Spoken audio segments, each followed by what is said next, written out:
guys, how's it going? Welcome to this week's recap video. I hope you all had a really good 4th of July weekend.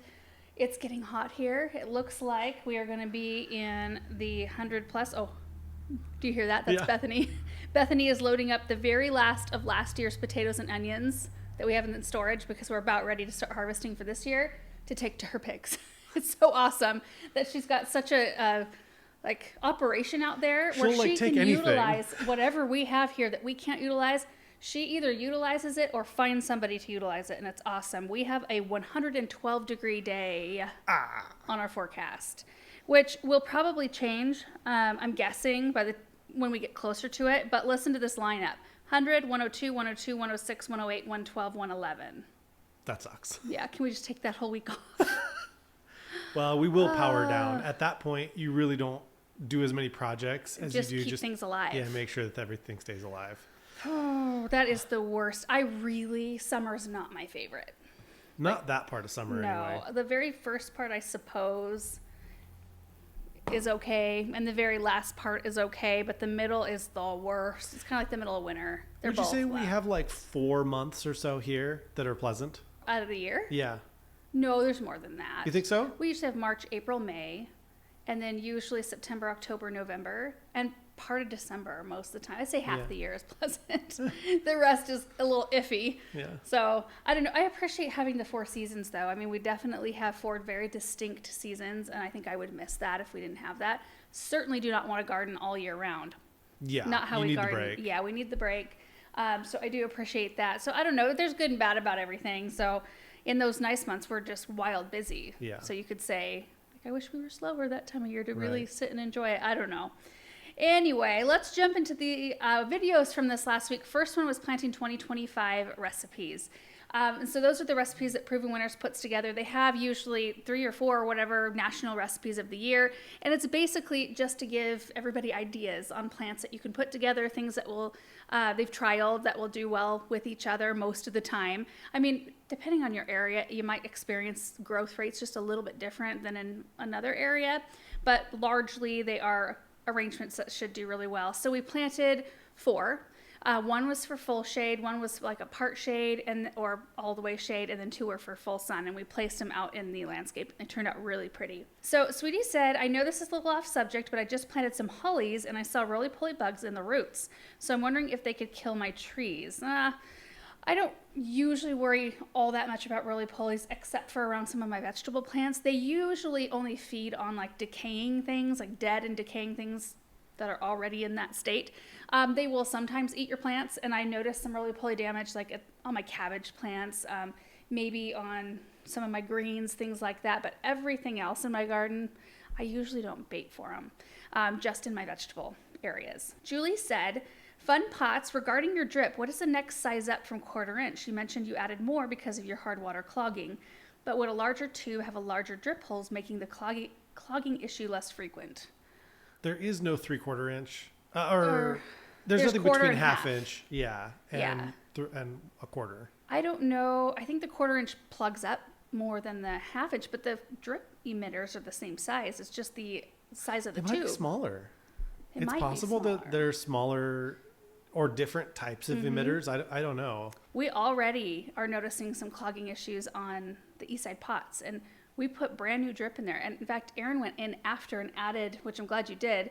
You went in and added like 3 times the amount that was in there, because we usually deal with the plugging. So we might even have to up the amount of water we're giving those, just so that the holes that are still functioning will emit enough water for those plants, or we may have to go in and swap out drip, which swapping out drip feels impossible at this point. Yeah, you can't even get to the bottom. You can like lift up and put it around. Maybe on your one pot that has the one super tunia, that'd be an easy one, but all the rest of them. I'll win. It'll be the only one that survives. That's probably because I can put the drip in there. Yeah, probably so. That was your master plan. Yeah. Smart lady said, I was going to like the video when I noticed all the many items in your online store. I'm curious where you store all the items in your online store before you sell and ship an item, or do you drop ship? We have a warehouse. It's not huge, but it's growing. Ken, our former editor, is actually the store man. Like, he is the one who spearheaded the whole online store, and so he's got everything set up, and we've got several, like, 3 full-timers down there. Yeah. So it's a It's a going concern. Yeah. Yeah. They'll bring in help when there's like the kneeling pad thing. when When those came in, it was like all hands on deck. At some point, we should probably do a tour down there just to show people kind of what it looks like. It's not, it's a warehouse, you know, and it's not even, it used to be kind of like a retail, part of it was retail and part of it was warehouse. For a flooring company. So the front part of the warehouse has like different samples of flooring on the floor. Like there's a little carpet section and then a section of this color wood, section of this color wood tile right here. I mean, all together in the same big open space. We could have taken all that up, but it just seemed like a lot of work, and so we didn't. And but they did take down a couple walls, though. Yeah, to make it work. But yeah, B Pat said, just curious, how many bags of potting soil do you go through in a year? I was just looking at ours. The pallet that we had out, that's it. That's all we have right now. Yeah. Do you think we did 1 or 2 pallets? And usually, do they come like 60 bags per pallet? Well, I want to say that, we used to go through way more soil, but now I've gotten kind of relaxed / lazy about replacing all of the excess oil in the containers. We just top them up with fresh. We fertilize so consistently that I don't really notice a difference. So unless a pot has had spider mites, and that's really the only bug, that I will toss the whole amount of soil. But even if we've dealt with aphids or whatever, they're so easy to manage. If the top layer of soil comes out, we usually don't deal with it again. Anyway, so we go through less, but I want to say a pallet maybe. What do you think? Yeah, in a full year though, because we get... Yeah, I'd say between 1 and 2 pallets. Yeah. So somewhere between like 60 and 120 bags. That's kind of just a guess, but it's not crazy. I mean, for having a YouTube channel where like this is what you do. Yeah. I mean, I think there's, like your mom has clients that come to the garden center that go like big clients that go through a ton, and they'll order like fertilizer by the pallet. They'll order cannabis growers. Mostly. They'll get full pallets of specific types of organic soil. And they used to call themselves tomato growers. Yeah. Now that it's legal, they just, say it. But it's all out. Yeah. So I don't, in comparison to some of the people that we see that shop at your parents' garden center, like I don't feel like we're any different. Like, any different. Yeah. No, not really. Gaytons said, "What brand drip do you use?" Is it mostly Rainbird now? Yeah, we get almost everything down at Pipeco out of Fruitland, Idaho, and they carry like Rainbird and Hunter, and so almost all of our stuff now is one of those two. Not last question. Second to last question from this video is Houston Keith said, "What is the material of the containers?" Those were all concrete. I prefer concrete, like all the time, if possible. Concrete, terracotta. I do like some ceramic that looks like terracotta, like clay. I'm not a huge fan of glazed ceramic. I will use it from time to time and like it, but it's just like a seasonal thing, kind of like a seasonal decoration that I can swap out. But I largely like just regular gray concrete. It doesn't show hard water damage like a lot of the other colors would. I like a lot of colors, like the stains that concrete things come in. I would love to do more of that, but they just get hard water stains so bad. Carly said, when you move a container that has been tapped into drip, how do you plug the hole so the drip tube doesn't leak? With a plugger. A plug. That's what it's called, right? Yeah. There's 1/4-inch plugs that you can get, so you can just cut, plug it, and you're good to go. And then oftentimes we'll put stuff back in that sort of in the same location, so you just cut the plug off and couple into that same line and run a new line to your new pot. If you didn't have a plug and you needed to do it quick, I would think like electrical tape or duct tape. Yeah, just kink it. Yeah. And that's what you did with the 3/4 with duct tape out there for the new trees. Well, we had a 3/4-inch plug in it, and there was just too much pressure, and it popped out like multiple times. That's wild to me with how long of a run that is. It's like 500 feet, isn't it? Yeah, I think that's actually part of the contributing factor to it is that it actually builds pressure, even though the flow of the water is not high. Somehow, like the pressure is high. At the back end. I think you can have high pressure but low flow. Maybe I'm wrong. I don't know. I don't know but how it all I works. just know that out there, it wants to pop all the time. What you were dealing with out there is what we were dealing with in the pumpkin patch the very first year we had the cut flower garden, where we just plunked it out in the middle of the pasture there. I actually think that was my most fun year of cut flower gardening. And now I'm like, I don't really want to do that anymore. I want to like have it be more formal and like not really focus on cut flowers, but just making a really pretty space. Yeah. I don't know. I'll probably do this. Sure. Through the years. The next video is tulip / daffodil bulb storage update. It smells like total sulfur in here right now. We still have some tulips. They just were cleaned, and I need to dust those with sulfur and get them put in the root cellar. But anyway, I gave you an update on how that was going. We seeded zinnias, sunflowers, and cosmos in the cut flower garden, which are all up. Also, I figured out what happened to my beans, and I don't think I've talked about it yet. So I seeded the lima and soybeans, and like one lima bean came up and looked really pretty, and just everything, there was nothing, no seeds, nothing could I find in that area. So we seeded again, and I actually did see some beans come up this time. I was monitoring them pretty heavily, and then all of them went out the next day. All of them were sheared off at the top, and it's that dang bunny. And I thought, like, that bunny had me questioning my gardening abilities. That bunny has got to go. I don't know. I haven't seen it for a few days. I'm thinking the cats might be keeping it out. Oh, sure. We haven't trapped it or anything. I mean, I wouldn't kill it. What would you do with it, though? Give it to Bethany.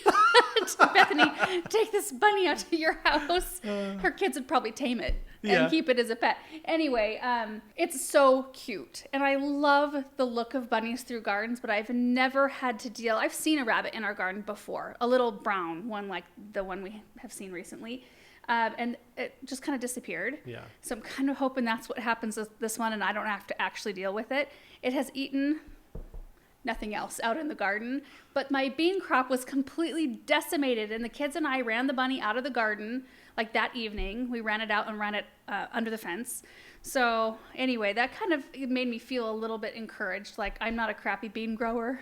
It's the rabbit's fault. I'm gonna have to get some I've got cloches. I'm gonna have to just do a menagerie, but no beans for us. It didn't like the pole beans, apparently. The Kentucky Wonder pole beans that I planted are like climbing up the trellises and looking really pretty. It just really liked those soy and lima bean seedlings. So weird. I don't know. Oh, I was just in the title of that video. And then we did some annual planting after that. We're almost past that. I have like one other little batch of annuals I want to get in the ground. And then I have farmed out everything that was in that high tunnel. I just text like people that we know. I'm like, hey, do you want to come get, a load of annuals? And so most everything, like we've cleared the pipes just in time we're going to get a new perennial load here soon. Do you think you'll order less annuals next year, or do you think it's do you kind of like to be able to farm out stuff that you don't use? Well, I think it's good to have, especially doing what we do, it's good to have things on hand for projects that come up. Yeah. And quantities. Like quantities are always hard to find. Like my parents' garden center, they carry so much variety, but oftentimes they're not bringing in 20 or 30 flats of a specific type of plant, the same thing, because space is precious. So they'll bring in maybe 3 to 5 flats of this one thing. And I don't ever clear them out unless I do a special order. So I would never go down there and say, I want all 5 of those flats of, whatever you just ordered special for the Sometimes store. Though, you'll order a full flat of things because it seems like that's kind of how you have to do it. Mm-hmm. So you'll get at least 10 of some variety, but you'll only use 1 to 3 for an arrangement that you're trying to do. Oftentimes I will work the other ones into another project, or I just give them to a friend or family member. Which is kind of fun too. It's fun to be the candy man that hands things out. It is, but unfortunately it usually is right at the end of annual planting season to where I'm like, do you really want to plant it? I mean, is it worth it to you? It's free. I mean, you may as well, but and most people are totally fine with that. But I usually hang on to things till the very last minute because I want to try to eke out as much production out of what we are sent as we can. Well, it's kind of like with your parents. They do like 40% off. They have their sale going on right now, I think. It's like after everything's been picked over though. So like who knows if that thing that you wanted is still going to be available. They just got a new load. Did they? They just got a new load of houseplants. I got a whole bunch of violets next to me. 6 of them over here. And I got this real pretty, what's this, peperomia? It's really pretty. Anyway, they got a new load of perennials, a new load of houseplants. I went down the other day for a pine, which I don't know if the video will have gone out by the time you see this, but I had to get a replacement pine for one of ours that didn't make it. And then I ended up with only 1 flat of perennials though. I looked at all of those. I was so tempted. There were so many. In fact, we might go down there. I might show you around at the stuff that they just got. So many varieties of echinacea that are beautiful, but I thought, no, I need to control myself and get through the rest of the things that we have here. that may or may not be languishing in the heat in one of our structures.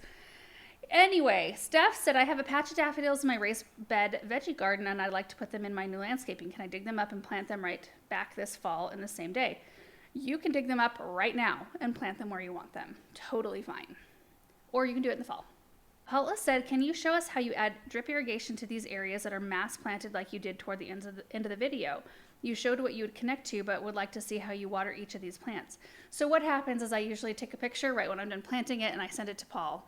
Paul has his gator set up with drip irrigation supplies, and he's got the drip system like on lock. Like he knows where things are at, and he likes to bury drip tubes. So what he does is he kind of goes and like sizes up the area and figures out how he can snake drip tube through all the plants close enough to root balls to where the water will sub out and everything will get hit.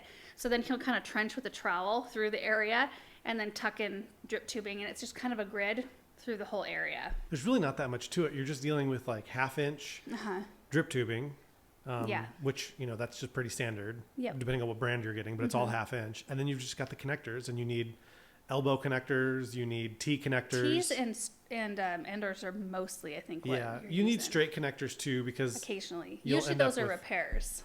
Yeah, that's true. Or if you don't cut something long enough, or you cut it too long, or... I think elbows are the ones I use the least amount. Yeah. Most of the time. But you need a few. I know. Because you'll run into something where you'll kink it if you turn it too hard. Right. And you're like, okay, I need like a 90-degree turn here, so...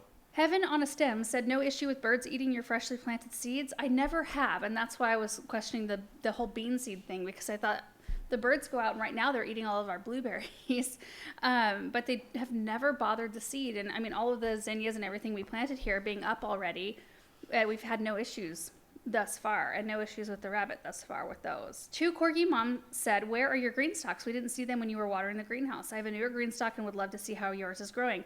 So I have the herb one and the smaller one that we planted up with flowers in the greenhouse still. And then the other 3, we needed to organize in here. We were going to put them behind the greenhouse. Yeah. And we thought that Chad was going to be here like 2 months ago to clean that out. He said he's going to be here next week.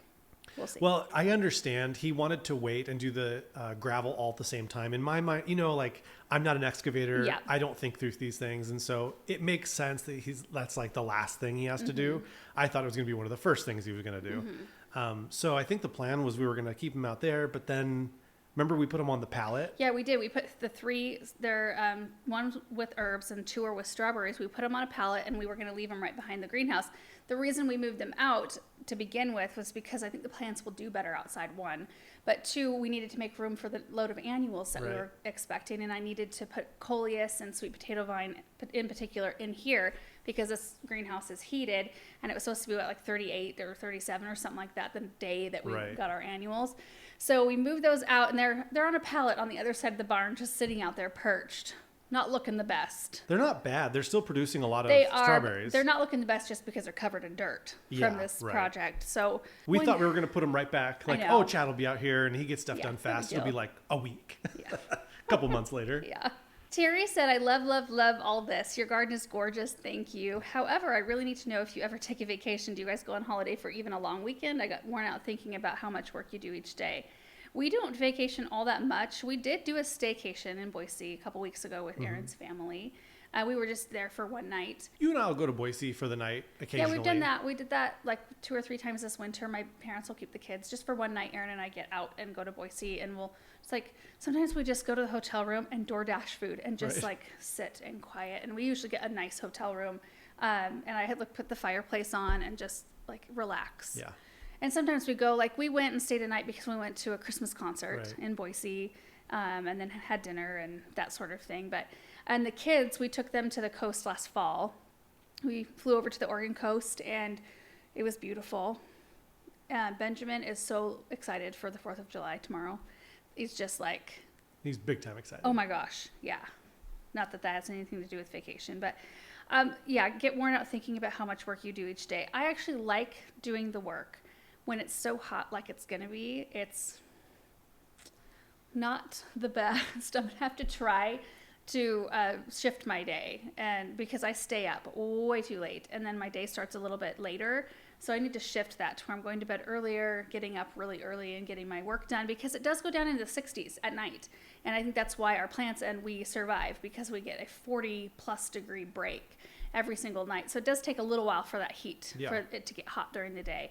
But usually by lunch on those days, you want to be done. Yeah, nobody wants to be outside. What happened to the big trees that were held in? Are they all planted? Almost. We have 4 5-gallon, so shovel-sized trees, and 2 larger ones, which are still shovel-sized tree, but we'll probably use the auger for all of them. Yeah. So easy. But yeah, there's 6 on the rack right now. Okay. There's a green spire linden, a 4-trunk Jackmanite birch, a contorted birch thing, and then 3 Taylor junipers. There's no B&B though, right? No. Yeah. No B&B out there. We've made it through. The B&Bs are the hardest to keep moist. Yeah. The ones that are in plastic pots, they retain moisture a little better. I don't know, they're just easier overall.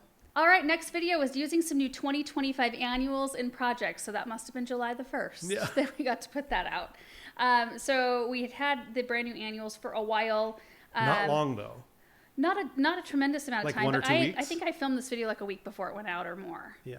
It might have been 10 days because I wanted to get the plants going. Yeah. So I filmed that. It always feels weird to do that. I hate holding on to videos like that. I like a quick turnaround, like 3 days tops. Usually keeps everything feeling a little bit more Next year it'll be fresh. It'll be normal. I noticed, I don't think this made it into the recap. In fact, I know it didn't because I picked all the questions this week. I normally don't. I noticed that somebody commented and said that they already had planted like Tiara Blue and Tiara Pink. Oh yeah. And I think the reason for that, and I could be wrong, so just don't take this as gospel truth, but I know that a lot of growers are sent trial plants. And I don't think they're supposed to, but I think that they grow some on and just sell them. And so like if you're lucky enough to find, they probably only had like a couple trays. What do you call them? Flats. They probably only had a couple flats of each variety, maybe one. But if you were lucky enough to get a couple of those plants, then They're pretty. you got lucky. I'm excited about, there's some years where, maybe it was last year or the year before, I was kind of like, well, they're, the new additions are fun, but, whatever. They're not that super excited. I was really excited about this load. Yeah. There was some really fun It stuff looked really in it. good. They all looked beautiful. And I don't know, maybe it's like the cut flower garden. Maybe like every year I'm in a little bit of a different mood, but I was just so excited to put those things together. We did a red, white, and blue container, which is really fun. And I've since planted more red out in the garden. See how that goes. But anyway, Lacey Young said, you're excited about the bunny, which makes me laugh. I'm constantly trying to keep the bunnies out of my garden, but seriously, how do you keep them from eating your plants? I don't. I've had to resort to small fencing everywhere. I'm hoping that's the direction that we do not have to go. So I don't know. At least the mystery of the beans is solved. And bunnies are rare enough that I think if we had an issue, we could trap whatever we had. And people with bunnies are probably laughing at that statement right now. They reproduce so fast. What's their gestation, like 30 days? Isn't it super fast? Pretty quick. I think Sunflower Steve has like trained hawks to keep them out of his sunflowers, which you probably have to do. You just get like the natural predator of whatever. Well, it's like the beneficials that we released. Yeah, today. Right. So cottontails, which is what we're dealing with, right? Is that a cottontail? 27 days gestation. Man. Like there can be, and it averages like 27, 28, 30 days. Time to get some hawks. Nancy said, I'm wondering why you use Biotone starter fertilizer when planting annuals in the ground and the slow release in the pots for the same plant. Is it important to do so? Just how we've done it.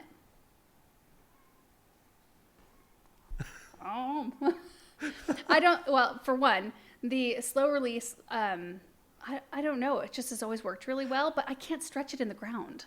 Yeah. Like Biotone, I have the big bags and I can make that stretch, especially for annuals, because I'm not dumping a ton in to each hole. But, when you're doing a big, massive area, if I use the little bottle, it's probably work wonderfully, but that would add up a lot quicker. Sure. So it just has worked out well that way. Moon Goddess said, how do you keep your beds watered and weed-free with no mulch?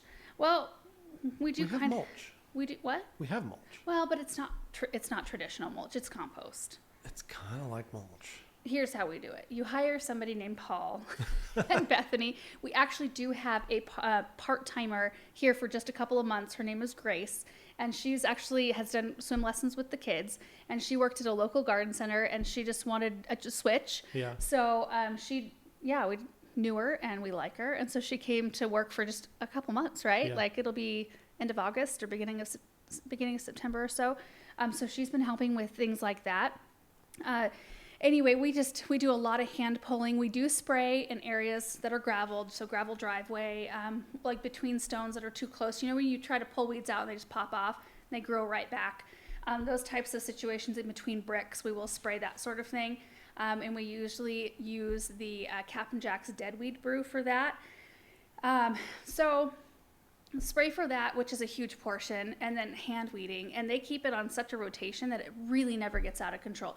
There's usually one time in the spring where it seems like everything kind of booms, and then you just work through it, and then they just keep after it. Like all three of them are always busy working on something like that. Yeah. In fact, Paul just told me that they edged the whole, and they call it the bowl and the spoon. The South Garden with the loop. We call it the loop, inner and outer loop. They call it the bowl with the spoon in the center. So he said, we got the spoon done today, and the annual quadrant, the edging, the grass edging around it, because the grass kind of creeps in. So they'll just go out there, and usually they'll work on something like that in the morning, and then they'll be in here doing like organizing or working with water stuff, working around the pond, or Paul just cleaned out a fountain. So it's nice to do those kind of projects when it heats up a little bit, working somewhere cooler or with something cooler. Okay, Nash said, why do they call purple flowers blue? Aaron, take it away. It Because they're liars. Yeah. There are blue flowers, though. It's not as if blue doesn't. Well, that's what this person said. There are very few true blue flowers, which there are. There are very few, but there are blue flowers. Yeah. It kind of makes me mad. Because I don't know of any good reason for it. So. Yeah. Maybe it's that gardeners see the glass half full and they're like, oh, that's close enough. Let's call it blue. Mm-hmm. Instead of being more rigid. Mm-hmm. I don't know. I don't know. It doesn't make any sense to me either, but it doesn't bother me. It's like I just know it and you just move on. You don't think about it. It's not something you think about. Every time I see it, I think about it. But you don't lay in bed and think, dang, those people. No, but every time I see your red, white, and purple container, I think about how like even you called that red, white, and I feel like you're kind of feeding into it because I would never allow that type of lie to be spread from my mouth. Propaganda, blue propaganda. Yeah, exactly. It's like, no, that's purple, and I can see it with my eyes. Well. All you 1984ers. It doesn't bother me at all. That's funny. Okay, next video, planting so many beautiful things. No, Aaron, you picked this plant, Carlos. It's strange seeing Aaron helping with the planting. What's up? Well, Carlos, no, this is Carol. Sorry. Carol, thank you for asking it like that instead of being like, are you pregnant? You're wearing a different kind of shoe. Are you pregnant? People have no shame. Aaron was helping me plant because he wanted to use the new augers. It blows my mind, the things that people will say on the internet. I think I've said like a million times, we have 2 kids. I am too old to be having kids. I'm not having any more kids. Yeah. So let me wear a different shoe or a different shirt or have Aaron out there because he wants to actually like be out there working with me without people thinking that there's something going on that we're not sharing. Yeah. Gallison Gray said, how can you tell the difference between an iron deficiency and an overwatering problem? I've heard the leaves can look similar in either case. Thank you for another great video. I look forward to every one. Usually with an iron deficient plant, the trees have, or the leaves rather, have more of a, like it's kind of an overall look. With an overwatered plant, usually the yellowing starts lower in the plant, like lower leaves and inner leaves, and they'll start to yellow and actually drop off the plant. And they're usually more of a overall yellow. The leaves are as a whole. They might maintain their green veins for a really short amount of time and then they'll turn all the way yellow and drop. With an iron deficient plant, they typically don't drop leaves. They just look horrible on the plant. And you'll notice really dark green veining and yellow leaf tissue and then burn spots starting on the edges. And that's usually an iron deficiency problem. It happens a lot with certain plants in high pH areas, because that pH, the alkalinity in the soil, binds up the nutrients that are in the soil so that the plants can't take it up. So that's why we give EDDHA iron, which is a readily available to the plant iron. It's a quick take up. So it's kind of a quick shot issue, or not issue, quick, what did I just say? What word? Quick shot. Quick shot approach. It doesn't last forever. It's something you'll probably have to do again on those things that are prevalent, that it's a prevalent problem in. So like maples, some hydrangeas, echinacea are prone to chlorosis. Amsonia is prone to chlorosis. Shawnee Brave bald cypress. Yeah, some crab apples. Hydrangeas. Yep. Maples. Got it. That's like the large offenders right there. Strawberries. Oh, big time strawberries. Yes. Big time. Yeah. Mm-hmm. Anyway, it's something. Did you say roses? No, I didn't, but you're right. Roses are a big one pretty too. often. Mm-hmm. You'll see it. So in areas where you don't have as high pH soil, you may not deal with that as much as those of us who do have high pH, or I hope you don't deal with it. Everybody and every area has its vices though. Yeah. Like we don't have Japanese beetles, so thankful for that. We also don't generally have like storms. We don't have tornadoes. We don't have hurricanes. No, there was a microburst though. Yeah. That I think I'll probably talk about it in the next video here. So anyway, Andrea Weaver said, "Spill Aaron, what is the chlorosis joke? Inquiring minds want to know." Oh, I don't remember the name of the video, but it's some dude. A lot of people got it. Yeah. I was surprised. Well, I think it's like a viral video. Really? A lot of people have seen it. Yeah. Oh, well. But maybe it's only like chronically online people that have seen it. Shame. It's a guy, I think, is it called like Nature Walks or something like that? And he's know. like, wow, score. Look at this. This is an aspen. You can tell that it's an aspen tree because of the way it is. Wow. That's my natural way to explain things. Yeah. Right there. Your natural way to explain things is just like, watch me. Yeah. Like, I don't really want to explain the details. Just. I don't really care about the details. No, you don't. Which is, I think, why you get so much work done. Because you don't get. I'm bogged down. You don't get bogged down in the details. Which can be bad sometimes. Like I'll repeat something. Like yeah. I will do something in a video and then I'll get some really good comments and really nice ones being like, maybe did you think about this? And I'll be like, oh no, I didn't. Yeah. I need to note that. And then I'll do it exactly the same way I did it before. Again, in a video. And then I kind of remember in the back, like I'll be reviewing the video and I'll be like, didn't somebody tell me not to do that once? Like digging up all the daffodils? Never again. That was a dumb. You're like, I'll just zip through it real quick. Well, I thought it was going to be fast. I'm not going to do that again with any crop. No crops that you have to dig up. Just contrast the payments made for doctors because you've ruined your body on digging up dahlias and storing them versus buying new not dahlias. Well, yeah, dahlias too. And daffodils. Yeah, we're speaking of, yeah. And it stinks in here now because you wanted to save them. Also, whatever clothes I was wearing when I did the sulfur, I just did that laundry today. Oh, yeah? And I was getting them out of the washer, and I was like, everything in that load smells like a sulfur ball. Oh, so man. I just put it back in on like extra hot with extra soap. Yeah. And I might have to run it through 2-3 times. That's why soil acidifier, I think, stinks so bad. It's all the sulfur in it. Oh. Elemental sulfur. Yeah. Right? At least that's what's in the espoma stuff is elemental sulfur, which is organic. And then if you get non-organic soil acidifier, it's aluminum sulfate. Yeah, I always get that all messed up in my brain. Becky Sneed said, in the hot summer, why is it that you don't fill a planting hole with water before placing the plant or tree in the ground? Oftentimes we'll place our tree first and kind of like figure out where we want it. We just did this on a whole bunch of trees we planted because it's so much easier if you have to, in the event that you have to pull a tree back out, it's so much easier when it's not like suctioned down by a bunch of water and it gets so heavy when that root ball is wet. So we'll get the tree down in the hole and size it up, see if we like the way it looks. Sometimes we have to tip it and put more soil underneath to raise it up a little bit occasionally. Nice to do that when it's not muddy, and then we'll start putting water in around the root ball. Sometimes we don't though. It just depends on the root ball of the plant. The reason it's not as necessary for us is that we immediately put drip around the plant and then run the drip system. Mm-hmm. And with the drip system, it's dripping. It's the same concept as those bags that people put around trees and they fill them with water. We initially water it in though. Like we don't let the drip. We do. We initially water it in so that if there are any air pockets, we can see them quickly because the soil rather settles and we can fix that problem. And then the drip goes down and starts working. I think for a lot of people though that live in a rainy climate, you plant it and like I don't even know if they water it again. They just wait for the next like rainstorm to come water it. It's not fair. Well, like you said, every area has their... I know. Has their issues. Finding the Similarities said, love your videos. Thank you. I'm going to treat several large established oaks with EDDHA. Some of mine have chartreuse leaves compared to others.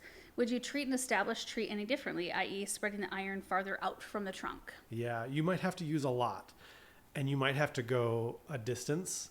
I would start out treating it right at the base. I'm trying to think of what my dad would do, and he'd just be like, it doesn't matter. Just pour it around the base of the tree. I would pour it. I would use a lot. I mean, if you've got an established tree, I would use a lot, and I would drip line and trunk around the trunk. Big circle. It wouldn't hurt. You can't overdo it. Okay, I think maybe you could overdo it, but your pocketbook would stop you from overdoing it, if that makes sense. Yeah, it's expensive. It's expensive to use, and I think nobody's going out and buying thousands of dollars worth of chelated iron, so you're probably good if you.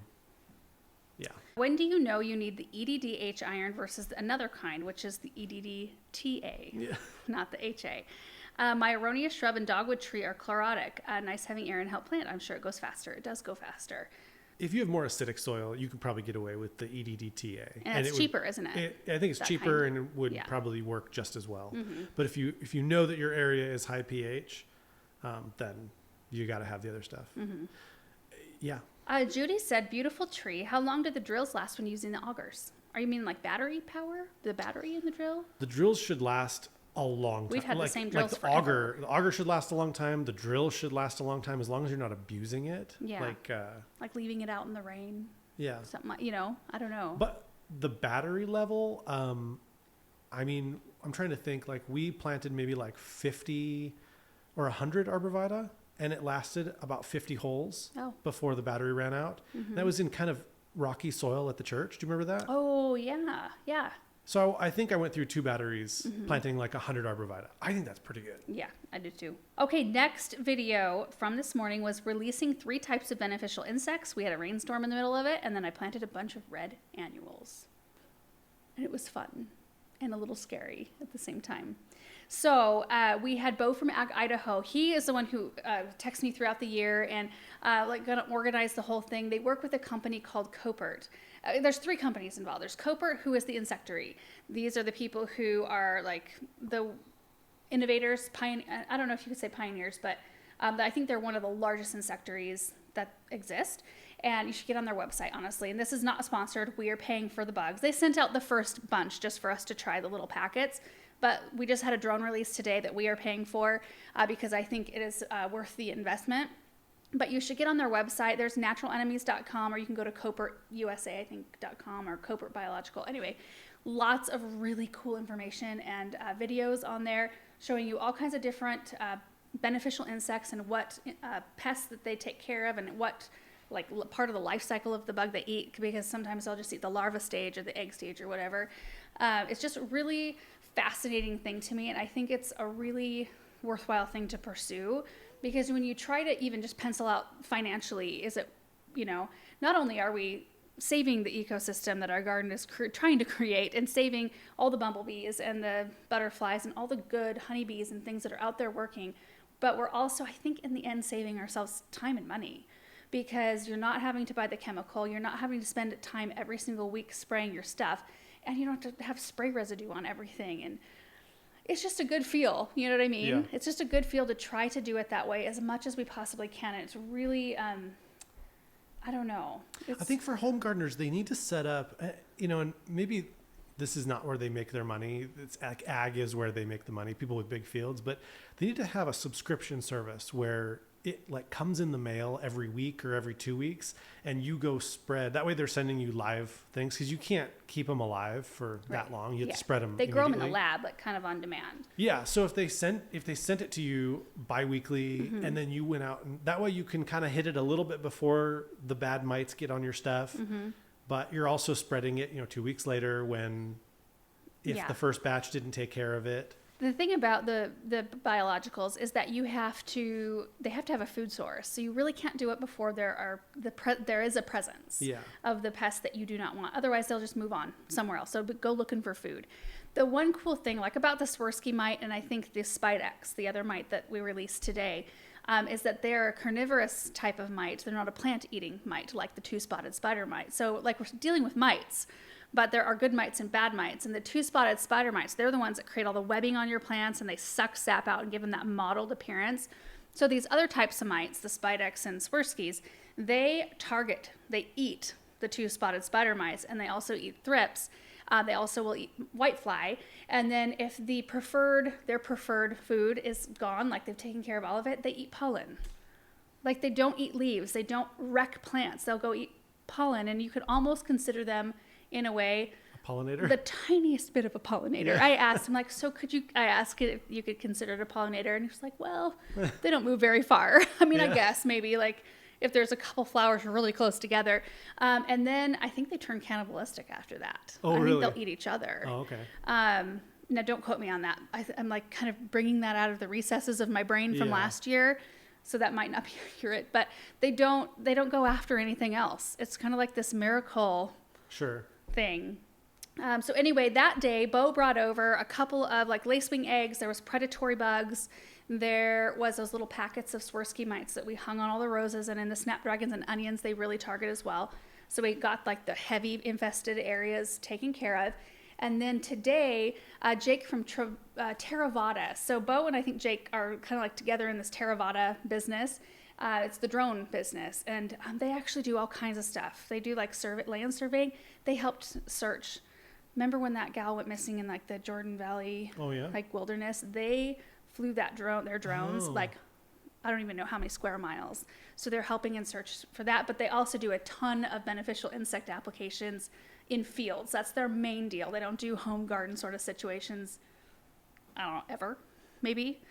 But it's so cool. So they dump, like today, I did a little reel on Instagram. I didn't film it for a regular video because we did last year. You can watch last year's video, and we did pretty much the same thing today. But they fill up these canisters. They have little holes all along them, and they go up in the drone, and then they turn like ever so slightly, and they just release. Like you can see them, and you can feel, because the bugs are mixed in with little sawdust or like vermiculite to help spread them more evenly, to give them a little bit more bulk. And so you'll see the kind of flying through the air. I saw a comment like, I would be in the house so fast. It doesn't bug me because I'm all out in the presence of bugs all the time. In fact, the other day, I kept seeing like this hair, and you guys know I have like wild hairs. Ever since I had Benjamin, like my hair has not been able to recover from having babies. Yeah. So I have like these little baby hairs that stick out all wild. So this hair kept on getting in my face. I'm like, what the heck? Then I realized it was a huge daddy long leg in my hair. And it must have been chilling there for a while because I had been doing this for a while. I don't mind spiders and bugs, but I just like big ones in my hair. That was kind of a gross moment.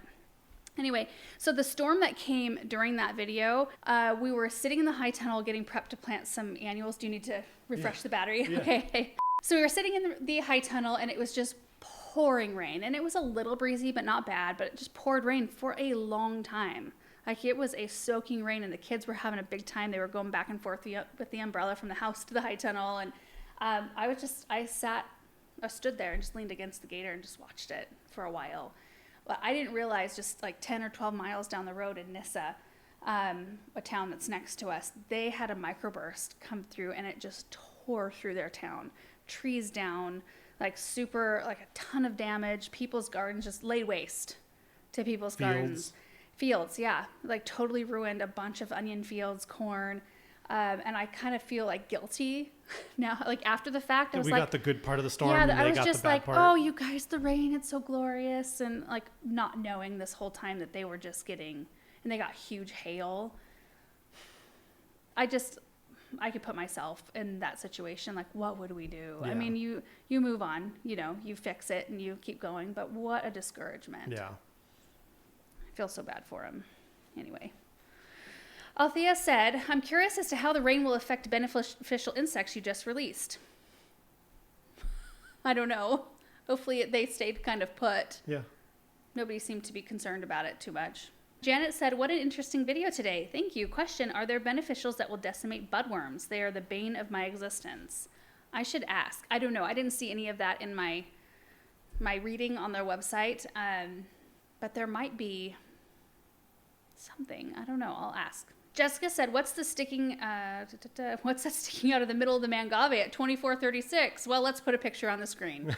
That mangave is out doing itself. And when I did some research, I read somewhere that manfreda and agave, which is what creates a mangave, agaves are monocarpic, meaning that they'll bloom and then the mother plant will die. Usually it's a really slow death, and they'll send like offsets, pups out from the bottom. And everything I was saying said that mangaves, sometimes they don't die after they bloom. But then, Aaron, you sent a picture to the breeder, right? Yeah. Or the grower. The marketing director from Proven Winners. And he said that these mangaves are monocarpic. So that plant is on its way out. He said they bloom for a long time, and it takes them a long time to die. I don't know what long time. I'm assuming like a season.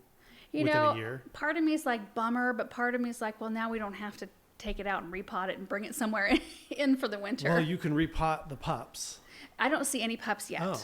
So, I mean, we'll see what happens. But the ones I planted, the ones I planted behind the Hartley, I can't remember the names, Thunderbird, I think. Both of those had bloom stalks I cut off too. He said if you cut the bloom stalks, they will last longer, the mother plant. So maybe those will last a little while. Kind of want to see what the bloom looks like, though. The blooms on the Thunderbirds, it's like tons of bloom stalks, and they're yellow flowers. It looks a little messy to me. Oh. But this one is like, it looks like the most giant asparagus spear you have ever seen. Like one that's like this big around, and it's like this tall now. And the dragonflies love to perch on top of it. Yeah, there's always a dragonfly on the tip. Yep, so weird. KK Carrie Kaburu said, can you cut back perennial hardy geraniums when the heat is over 90? We just did. Yeah, we're cutting back perennials right now and getting ready for a second flush, hopefully in a 3 weeks. Lori Peterson said, I find this fascinating, but I have a question on the hanging packets. Are the packets compostable, or will they need to be removed and trashed? I'm guessing they're going to need to be removed and trashed. Okay, and then Aaron did grab questions from our last recap video. We forgot to do that the last time. So we're going to give this a try and see if you guys like it. So he gathered, I don't know, 7 or 8 questions. Julie said, I wrote on your auger video, but will ask again, do I have to have a 60 volt drill for the new 5-inch Garden Answer auger? I can't afford to buy another drill after just buying the 20 volt. I definitely need the heavy duty tip since my yard has never before worked clay. Thanks so much for your inspiring videos. Since you just said that it was never before worked clay, I feel like you probably do need the 60 volt drill. I think that's when people say that it doesn't work, I challenge you to use the 60 volt drill. I swear it's all people that are using like a home drill, like a cheapy Black & Decker that you get at Walmart or something. If you use a 60 volt mud mixer drill, I think your auger will go through almost anything. Unless it's just rock that like you would have to dig around and dig out anyway, like I think that's where you could ruin a drill, right? Yeah. That's where you could ruin a smaller drill and have it not last as long as if you're taxing the motor too hard with too big of an auger and too hard of soil. Dolly Fan said, have you thought about spraying the dead grass green? We talked about it. We did. Don't you have some?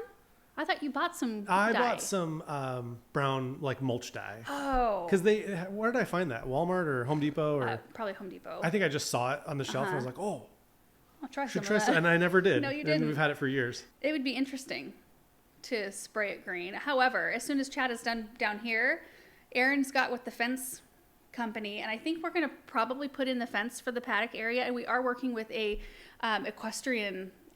Do you know the name of the business? I forget. Oh, anyway, it's a person who reached out who watches our videos, and they designed the most gorgeous equestrian facilities. Probably something that we would never be able to afford, but at least we could. We're working with this person, this designer, to help us like get the right layout. Somebody who's very knowledgeable about how to do it the best way to make it the most pleasant experience.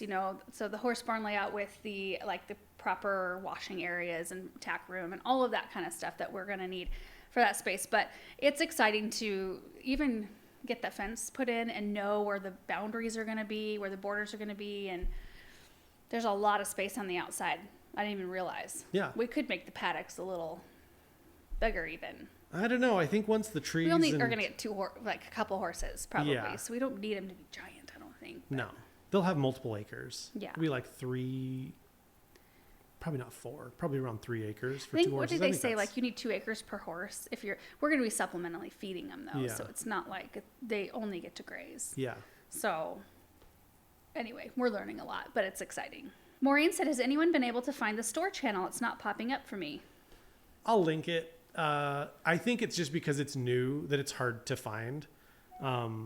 What you have to do is you have to go onto YouTube, and then there's like a drop down menu where you can just search by channel. But if you type in Garden Answer Store, it'll probably just bring up Garden Answer videos, because we've been making videos for so long that name is kind of like, it'll just take you to our stuff for the most part. So anyway, I'll put a link to it, but if you wanted to search for it, you have to find on YouTube the drop down menu and only search by channel name. Judy Burton said, did your parents warn that the sumac could spread? I don't think that they realized that variety would spread like it does. They don't have any in their garden. Well, they sold some that same year to our electrician. Yeah. Who was putting in kind of a good sized garden, and he lost a ton of stuff due to negligence with one of the companies, like a fertilizer. Uh-huh. The guy came out and fertilized everything. I think he used a tank that had to have some kind of sterilant in it instead of fertilizer. And he knows of 3 other people that happened to the same year, and then the people we worked with. I don't want to say their name, but at that really nice, our friend's house that we were helping landscape, it's like a really nice white with like big beams, kind of like not lodge-esque. I don't know what style it is, but it's real pretty. They planted a bunch of trees too, like a couple oak trees, some bunch of big maples. B&B trees. Yeah, and they lost a ton of their trees, and they had the same guy that was fertilizing.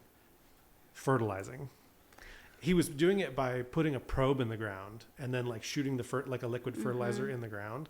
Had to be sterilant, because she was texting me all along and she was like, what is wrong with my trees? What could this be? And she had all these people out. I couldn't identify it. Like usually I can look at leaves or look at the pattern of how a tree is doing something, and you can kind of pinpoint what's going on, especially if you've been in the same area for a really long time. I'm like, we were asking about overspray. Like, is it possible that it looked like an herbicide damage. Yeah. I'm like, and they said no. Yeah. And then you're kind of, I remember with customers, I'd be like, right? Sure. But with them, like they're, how we knew how they were handling things and how they treat their stuff. Yeah. So we knew it wasn't that on their end, Oh, anyway, all that said, sumacs. Yeah. I don't think my parents knew that they would spread like that, but they were supposed to be a type that didn't do it as quickly or as aggressively. False. 3 questions left. Kathy said, why not put gypsum in the holes for those 3 arbs when you replace them to try and get the drainage to improve? So there's the 3 arbs on the west fence line. Hi, kids. Come on in. How are you guys? Were you tired of being inside? Yeah. Do you? We're almost done. We just got a couple more questions. In answer to the question, I probably will. Some gypsum. Yeah. But gypsum is kind of a quick in and out though too. It's something you have to keep on. Yeah. So I think you could like really put a lot at the bottom of the hole and then just keep on adding some around them to get them. Yeah, it's just 3 arbs that just keep on dying in the same exact spots in that area. It's so I've got your mom trying to order some new arbs that are the same size. Yeah. As the ones we planted behind the greenhouse. Yeah. Last question from Sableton. Just see something about a sore tooth in this one. I love your channel. Did you ever fix that sore tooth which needed adjusting? Nope, I didn't. It's not a sore tooth. It's like a filling that they didn't get all the way down. Like they didn't grind it down. So like I bite my cheek all the time. Just bite it all the time.